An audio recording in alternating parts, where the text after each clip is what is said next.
First, though, anyone who's ever visited the This Morning studio will know that just the other side of that wall there, that view, is the Good Morning Britain set. What is a little unusual, though, it has just snuck past 10 o'clock. Yeah. And if we go to that studio, two of the presenters are still there earning overtime this morning.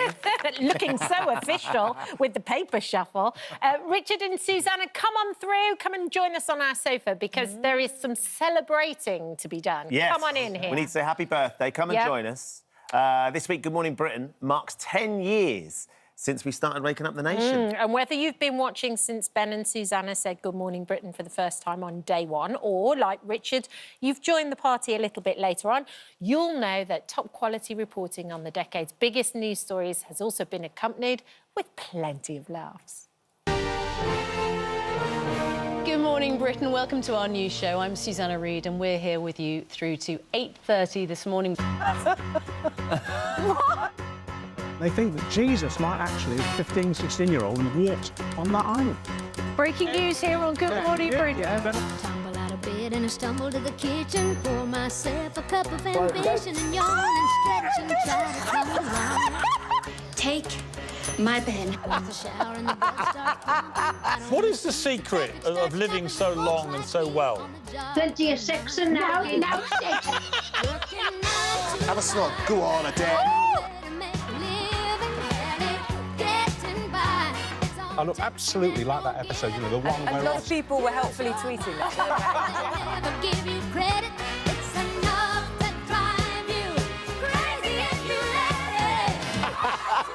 Let's get straight to it. I need a hero! Mr. Johnson, while you have 5 minutes, your life on Good Morning. Why did you talk to Piers and Susanna for me? I'll be with you in a second. Yeah. interview terminated because you won't answer the questions. Thanks for watching. Back tomorrow. Have a great day. And Susanna and Richard are here. Come on in. Here they come! Good morning! Come and sit down, come and join us. Good No, sorry, Ben, I'm morning. going to sit there. This is my gig. Hello. I normally wave as we go past. Hello, how are you? You look good out. Nice to see you too. Have a seat, have a seat, have a seat. I recognise you from somewhere. It was the grim and distant past. That's how quickly you forget. Oh, it was 10 years ago, Ben. 10 years. Isn't that remarkable? And you said to me just as we were about to launch, enjoy this moment because you never get a second chance to launch a programme for the first time. It was an amazing moment. Do you think you enjoyed it? I'm not sure if that... I was going to say, do you remember it? I remember it vividly, and watching these back now. I don't look like I'm enjoying it. I think we were so full of apprehension and responsibility because it was, you know, to launch a new programme. Yeah. Big deal. It's quite a thing, isn't Big it? responsibility as well to come and sort of do that big relaunch on a breakfast show, and the way we did it and how we were doing it as well. There was a sort of a lot riding. I mean, you've done it. Well, we're sitting next to the expert who launched this show. Isn't this weird? Yeah, it's weird, no? Does it How are you not feel a finding bit... it? How are you finding it? Loving it. Oh, yeah? Yeah, It's great, loving isn't it. It's a very different tone, a very different rhythm, very different feel. Very different time of the morning. Most importantly, very different time of the morning. What is it like having a lie-in every morning? It's sensational. I sat and had a cup of coffee with Annie before I came to work this morning. I had you guys on thinking, I'm so glad I'm not there.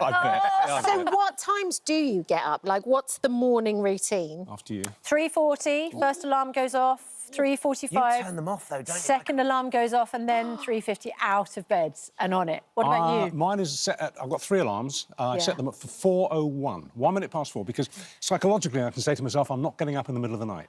I'm getting up early in the morning. But I have 3 because I'm paranoid about sleeping through. And I have a ritual. I set them 3 times the night before. And Judy says to me, what do you know it's set. What are you doing? I said, I have to do this. You do? Otherwise I don't sleep. I used to wake up in the night and double-check that I'd set my alarm. But I also had an alarm on the other side of the room. So I have that too. I had to get out of bed to turn it off. Very smart. And if I didn't, then I'd get a kick. Have either of you ever slept through? You actually missed your call? I didn't. Ramvi's the only person I know that did sleep through and turned up about 6:30. We were on air. And she loves it when I remind her of that as well. So you've named and shamed. Well, that would we be named and shamed her on air as terrifying. well. The closest you've come to sleep missing a call, have you ever done one? I've always managed to be there. Yeah. Come on, you know Susanna, she does not make mistakes. No. Oh, hold on, but it's live TV. So has anything ever really happened where it's been like a I big... got kicked in the head. Oh, you I saw did? that Ed Balls. By Ed Balls. Of course, we were doing a story about airline seats. Should you put your feet up on the seat in front of you? And as you can see, the evidence shows no, you shouldn't, because he managed to kick me in the back of the head with the hard heel of his shoe. That really hurt, didn't it? It really genuinely did, although he very kindly sent me flowers afterwards. Oh, that which was lovely. very sweet. But you did get whacked Yeah, there, though. I did get whacked, but all forgiven. I'm still intact. Although I remember the other moment where something went wrong, which was when I asked a question to Dan Stevens, the actor from Downton Abbey, asking him how he got the part Yes, you in did his that new film. in a slightly different phrase, though, didn't it? How Yes. you phrased it. Yes. I don't know if people saw that in the highlights VT or whether you had to edit that That out. one didn't make the highlights VT. No. It made the highlights more or less across the world, though. Yeah, really. Exactly. Yeah, the Great British Beat-Off, I think, was how Dan put it. Yeah. And even in America, he still gets asked about it now, Richard. brilliant. Yeah. Being on TV We with giggled. us. We Yeah, giggled. I think my moment was the fake tan. Yes. It was the most embarrassing thing that's ever happened to me on live television. Basically, I don't wake up really till I get to work. Yeah. So I went down to the kitchen that morning, having got up. It's 4:10. I'd been on holiday, my skin was dry, so I reached into the kitchen cabinet where I knew I kept the moisturiser, slapped on some moisturiser. I thought, it smells a bit funny, a bit coconutty. Oh, well, never mind. When I got to work, I'd put on my daughter's fake tan. Definitely Chloe's fake tan, isn't it? Definitely Chloe's fake tan, yeah, definitely. But, of course, it takes a while for fake tan to start working. So makeup didn't see anything, you know. I get made up, we start the show. And after about 7 o'clock... look at it. About 7 o'clock, the director saying, Richard, have you put anything on your face this morning? I said, no. And it just got worse. I mean, there's no stopping it. It got worse and worse and worse. And honestly, I was so dark. And the viewers were in hysterics. They're loving it. It was so embarrassing. We always have had, and one of the things that I've always loved about my time there was the joy and the fun that we had. But, of course, we covered some extraordinarily important moments as well, Susanna. In the last 10 years, every sort of major political moment, sort of wars, the Queen's death, sadly, the coronation. Yeah. And there's some incredible sort of privilege about being there at that time and reporting on those things. I know, and a real sense of occasion as well, because we were at Westminster Abbey, of course, for the Queen's funeral and for the King's coronation. And you do feel in those moments, they're part of history, aren't they? Yeah. And that's when you think, wow, we get the opportunity to report what we're seeing to the viewers at home who can't be here at that moment. And it's quite It's a incredible. cliche, but it's true. It's like you're part of the national conversation in the morning. Because a lot of the things that we're talking about and waking up to, so are people at home. And you feel like you're all talking together. And obviously you get the messages on Twitter and stuff. And it does feel like a proper conversation, you know. Yeah. There's a certain level of responsibility that comes with it as well, I think, and about getting it right in that moment. 100%, Get the tone right. Intimacy as well. I think that's always the thing that struck me when you're doing breakfast, even shifting till 10 o'clock where we are now. Our viewers have sort of gone about the first part of their morning and then they're coming back for a cup of tea or whatever they're doing. But when it's the first thing in the morning, people are waking up with you in bed. The amount of people that would stop me in the street going, oh, I was naked when I saw you today, Ben. Well, I remember That wasn't a viewer. I remember interviewing James Bond Roger Moore and saying, it's lovely to meet you. And he said, what do you mean, Susanna? I will wake up in bed with you every morning. But the reality of that is you suddenly realise the first thing that goes on in the morning, we are the first people that they hear the news from. We're the first people that they're so often hearing, sharing what's going on, whether it's Laura with the weather, whether it's us with the news, whatever. And there's a sort of an intimacy to that, Richard, which is really sort of palpable. That's why you're talking about getting the facts right, and obviously, and particularly on a news or rolling news show, that's critical. But you use the T word, tone. It's tone that's so important on programme, particularly when you're dealing with very delicate stuff, you know. And you do have to sometimes sit back in a commercial break and think, OK, how are we going to quite approach this? What tone are we going to adopt here? Because it's got to be real, it's got to be genuine, but you have to think about it. And it's also the gear changes as well. I mean, you could be on the red carpet with Tom Cruise pouring him a cup of tea. Yes. How was that, by the way? That was the best selfie I've ever got. An amazing selfie. Incredible, Thank you very much indeed, Tom. And you gave him the GMB mug as well. Was he a nice chap? And a GMB flask of tea. I mean... And he didn't go, what on earth is this? He very happily drank. No expense. And we all know tea from a flask is not quite as good. Is it Builder tea as well? Oh, I don't mind Builder tea. Yes. Oh, I love a cup of Builder tea. But... Yeah, but from a flask. Yeah. But he was perfectly gracious about it, which was lovely. But you're right, then you have to gear change, don't you? Come back into the programme, we've done some devastating breaking news stories as well. And that's life, though, isn't it? I think the thing that I've been reminded of, and I saw that brilliant article that you did in the weekend. Oh, yeah. Was the quote that was that Good Morning Britain was going to be axed by Christmas. Cancelled by Christmas. You haven't, by any chance, got the front, the page 3? Rub it in. OK, so this is framed in my dressing room. Good Morning Britain faces axe after a month.